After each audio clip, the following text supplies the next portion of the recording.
Kamusta po si Presidente? Yes, okay naman siya. Nagkita kami ni former President Rodrigo Duterte sa loob. Nandoon pa rin siya sa loob ng hospital. So, hindi pa siguro siya all clear. Base siguro sa assessments ng doctors niya. He's in very good spirits. Meron siyang, tinanong ko siya kung kamusta yung pagkain. Sabi niya meron namang rice. And then tinanong ko siya kung paano yung ulam. Sabi niya half-half daw. So hindi ko alam kung ano yung ibig sabihin ng half-half. Hiniling ko ba? Half-half. Bisaya lang tayo, Bisaya. Daghan mi Bisaya. VP, Yes. regarding the legal, his legal team and his decision na sabi ni Attorney Roque, he has to decide on, has he made that decision? Very ano lang no, very general lang ang pwede ko i-discuss Okay po. about the legal team and the legal strategies and kung anong mga ways forward legally. Unang-una, his team is headed by Attorney Nicholas Kaufman. And then meron pa akong mga kakausapin ng mga lawyers, no. Meron pang darating na isang abogado. I-interview ko siya para sumali sa team. And then once maayos na yung team for ICC, mag-withdraw si Attorney Medialdea kasi meron lang limited na mga slots for lawyers, and we want all the lawyers on board na merong ICC experience. So, ang ibig sabihin po ay pinili po ng ni Pangulong Duterte na legal aid. Kumbaga the court from the ICC Or own money? for the councils. Kasi parang dalawa raw po 'yun. Either the court pays for the councils or it's the Own money. president. Own money. Sa matter, on that matter, no, it's best if you ask Nicholas Kaufman kung ano yung direction nila, since siya yung lawyer and si former President Rodrigo Duterte yung client. So I am just here to assist President Duterte sa pag-create nung legal team, kasi every time na pumapasok ako doon, pinapauwi na niya talaga ako. Yung sa pa rin na Pilipinas. So, sinasabi. ma'am, ano pong sinabi niyo sa kanya dahil pinapauwi na po kayo? Paulit-ulit kasi siya sa sinasabi niya na what are you doing here? Umuwi ka na ng Pilipinas. So, ayun, inaayos ko lang Okay. yung legal team. Meron na akong i-interviewin na isa pang lawyer. Si Attorney Harry Roque po, hindi po kasama. So far, hindi siya kasama sa legal team. Si Attorney maybe Harry bakit Roque. po? So dalawa pa lang po. Yung potential na kakausapin pa lang, if ever. Meron na kaming listahan, pero yung isa kasi darating siya dito. So puro foreign po. Foreign po 'yun. Yes, oo. Ilan po kaya? Kung ilan, you may have to ask Attorney Kaufman.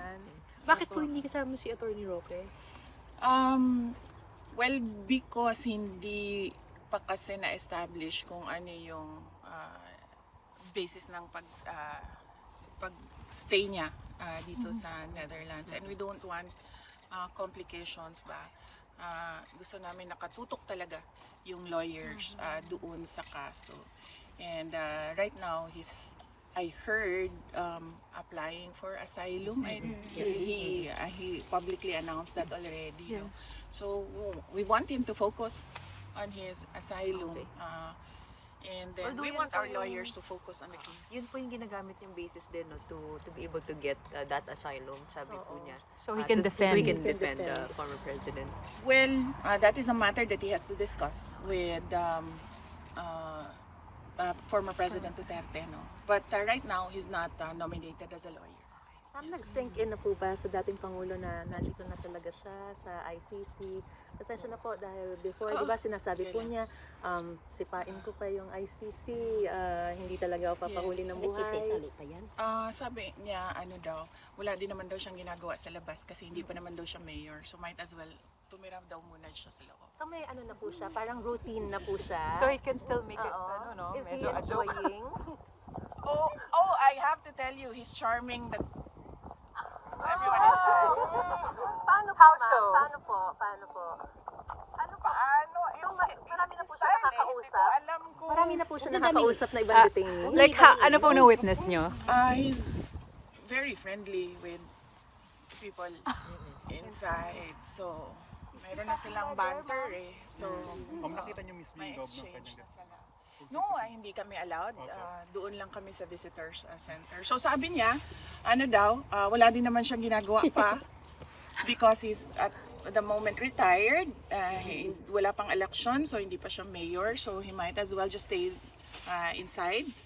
And then he said that he doesn't regret anything that he did sa pagtatrabaho niya para sa bayan. At nakita naman daw ng bayan kung ano yung resulta ng kanyang serbisyo para sa bayan. VP, how's your visitation? Do you have to apply every single time you Yes. apply? Ganyan naman You yung iba come? yung sabi ko na mag-interview. Matagal ba yung, I mean, ano yung proseso? It's Sa pag- online. It's online.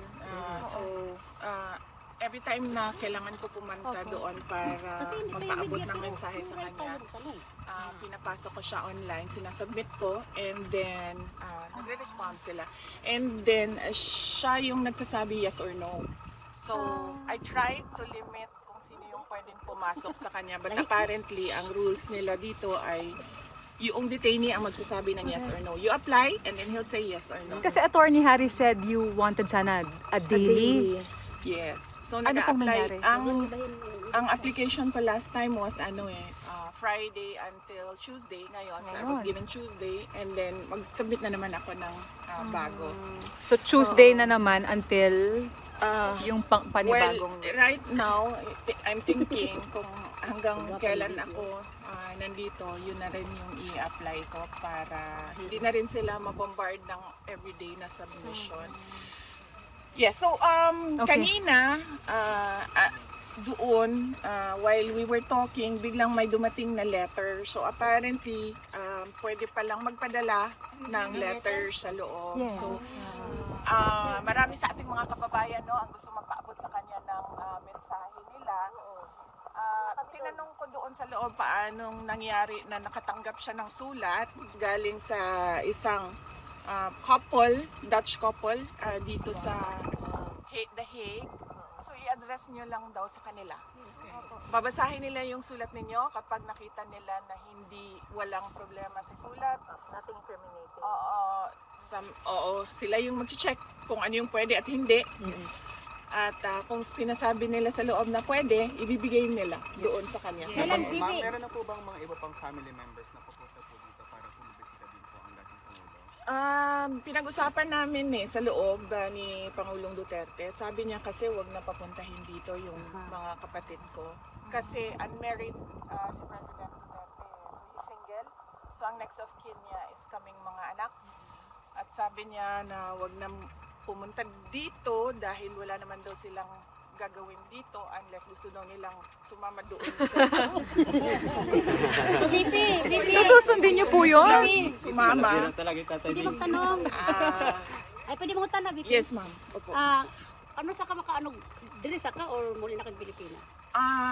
Ako lang sang isahon ang mga abogado, i-meeting nako sila.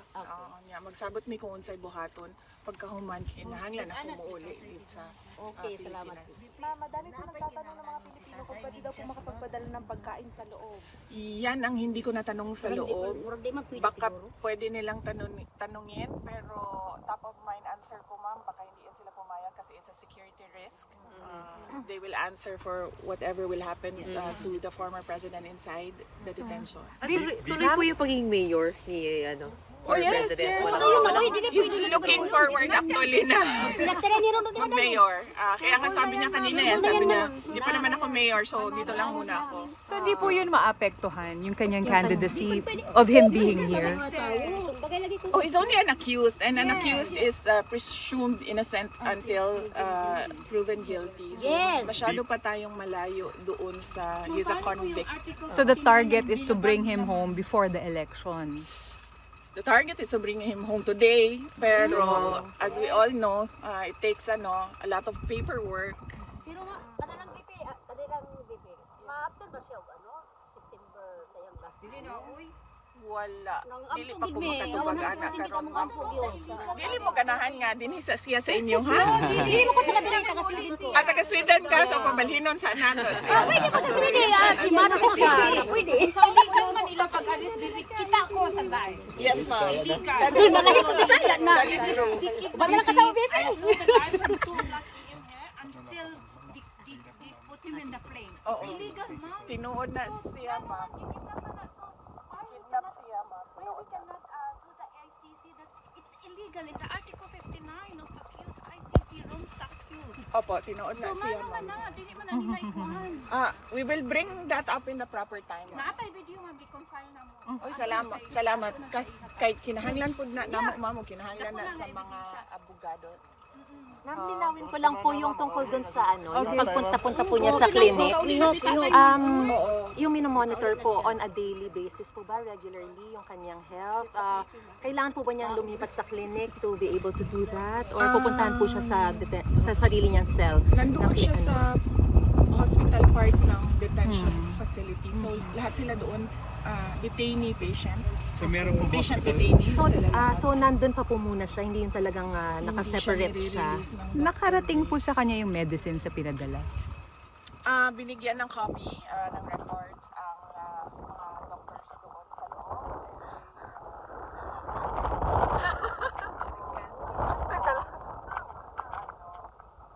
A note of the list of medicines and alam naman ng mga doctors yun sa loob. Si Esmed Yaldea po ay, kamusta naman po? Hindi ko pa alam eh. Kailangan ko siya puntahan ngayon sa hospital. Okay. So pagkatapos natin dito Okay. ngayon, Sige. Sige. pupuntahan ko siya. Sorry, one last. Gusto ko lang po malinawan. Yung very friendly siya sa loob. Yung mga guards, wardens, or yung mga kapwa detainee po ba yung nacho-charm niya? Hindi ata sila nakikita ng mga kapwa detainee okay, niya okay. kasi may kanya-kanya silang kwarto. So Okay. isang detainee lang per room. Yun ang pagkakaalam ko ha. Pero yung Hindi ko lang alam if they see each other somewhere sa hallway or sa ewan ko saan sila kumakain, yun ang hindi ko alam. So the place where he is specifically is still like a cell pero nasa hospital part? Or is it a clinic? Or can you just describe it, ma'am? Hindi ko nakita ang kanyang Pero yung sinabi po niya sa quarters. inyo na parang clinic part po ba yun? Hospital part? Or yung pinakikita po sa ICC website na cell ng bawat detainee?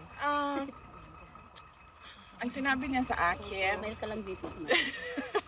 ang sinabi niya sa akin, para akong nasa hotel except that hindi Yes. Except that, hindi ako nakalabas. Sweden sa dingan na po. Ma'am, wag lang natin sabayan para marinig po. Nag-sink in na po sa kanya yung nangyari. Na, kasi pag uwi niya po from Hong Kong, parang bilis po ng lahat ng mga bagay-bagay eh. Alam naman niya, oo, sinabi naman niya na haharapin ko ito.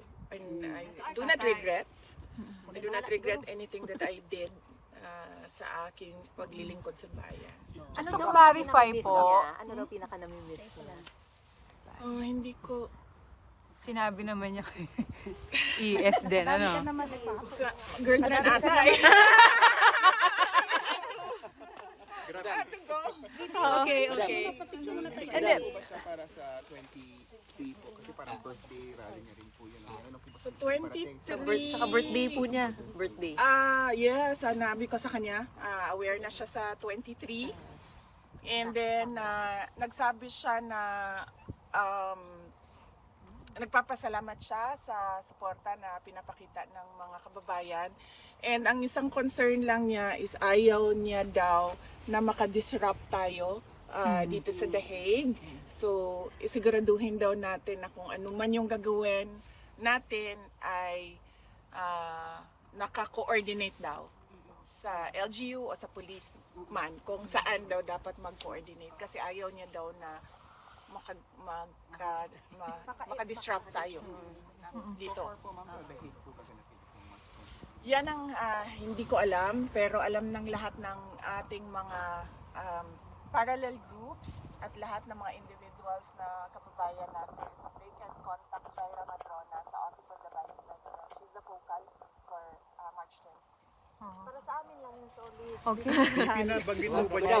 Madam, kasama po sa GIL Amsterdam po ang prayer namin para po kay Tatay Diggs. Thank you, JIL. Nabanggit po ba niya yung laman nung letter po from the Dutch? Oh, yeah. Ano pong sinabi? Pinabasa niya kasi sa akin. Kasi nagulat siya kung ano daw yon. Napakaganda kasi nung handwriting. Kasi napaisip siya. Tapos sabi ko, nagpaalam ako doon sa tao kung pwede ako ang humawak at magbasa. So, binasa ko sa kanya. They were saying that they were appalled of the detention and the kidnapping. And their saint daw, dito sa Netherlands, nakalimutan ko yung pangalan ng saint, was incarcerated as well in this very prison in 1932 and suffered the same fate as suffered the same injustice as former President Rodrigo Duterte. And he did a Latin prayer. I think it was Peter. The Gospel of Peter. Pietro is Peter, no? Yes. And then sabi niya that may you be guided by the Lord Jesus Christ. May reaction lang po kayo sa mga developments back home. Up to you Ano kung bang may- developments back home? Update niyo muna ako kasi yung mga hindi ko alam kung ano nangyayari doon eh. yung mga lista-lista, yung mga pangapangalan. Kung gusto niyo lang po Lista ng sumagot. utang, lista na ano. Yung yung mga kasama daw nila Piatos daw. Opo. Yung mga Miggy Mango.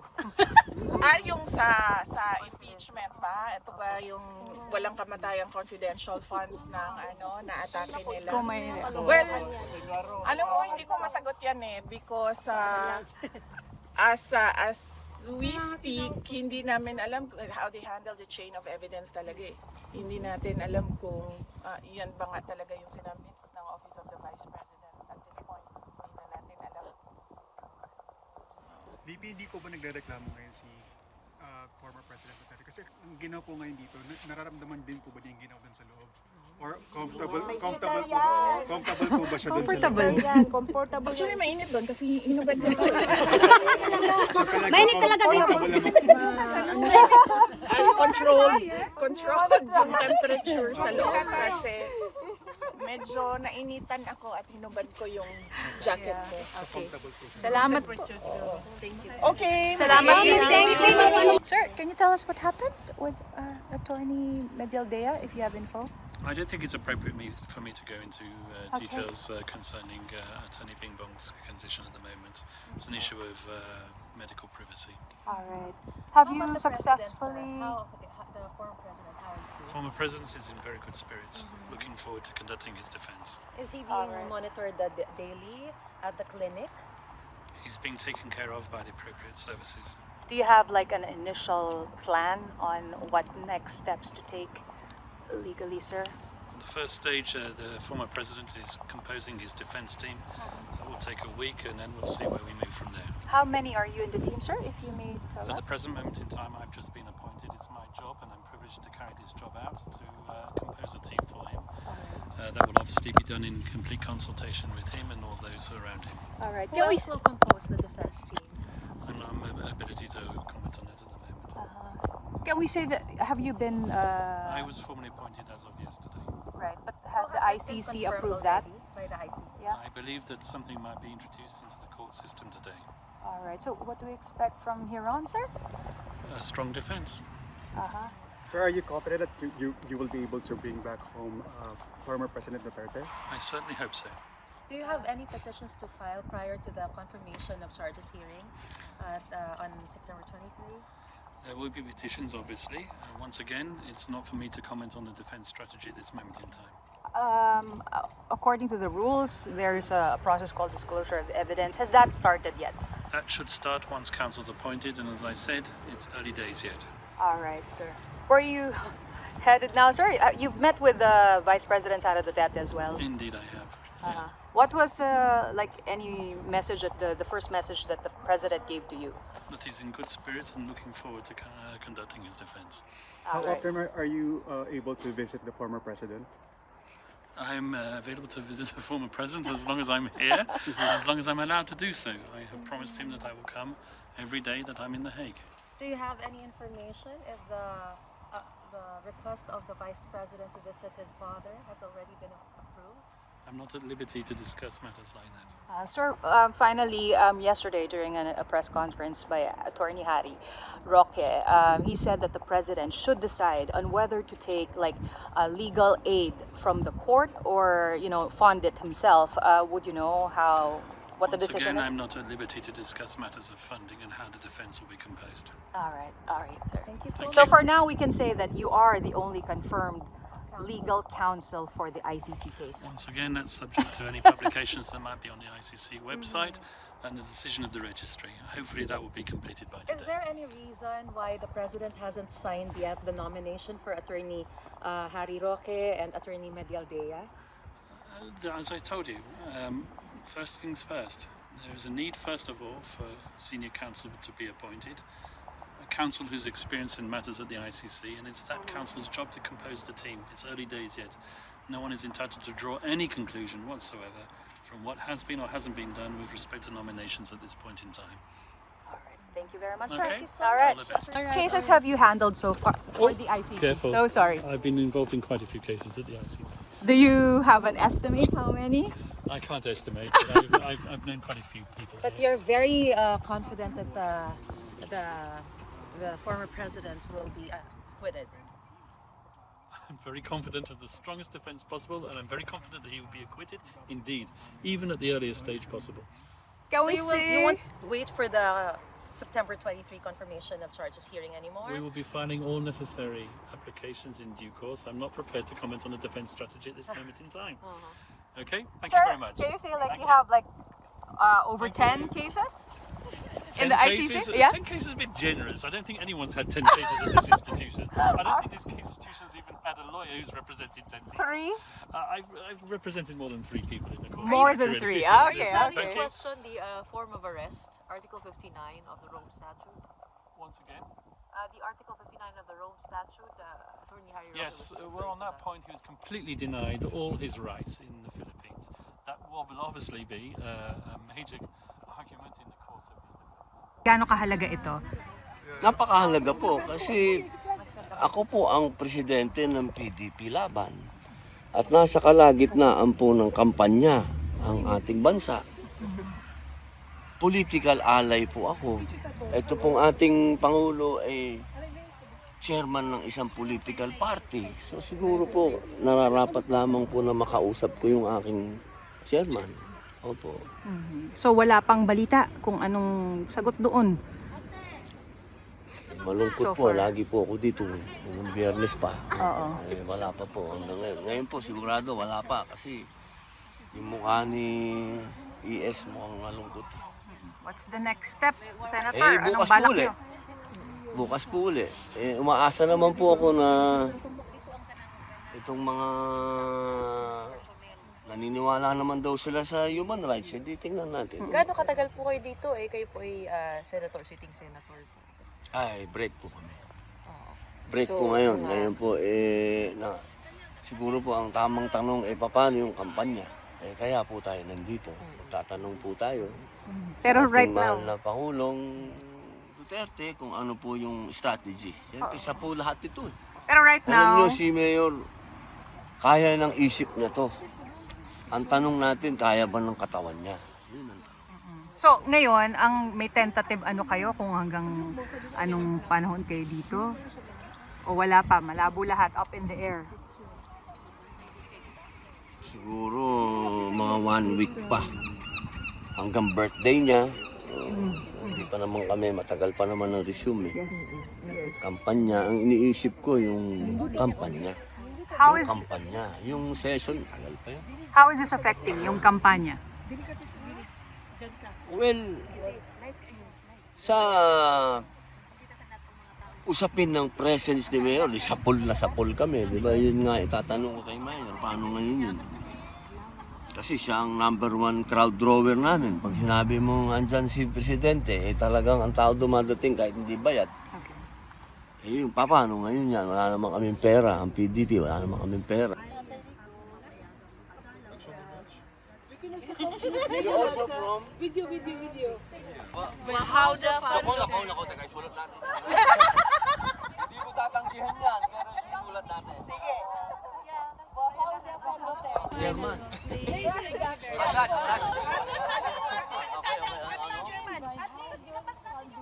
Van Houten. Dito lang. The Hague, the Hungary. Okay.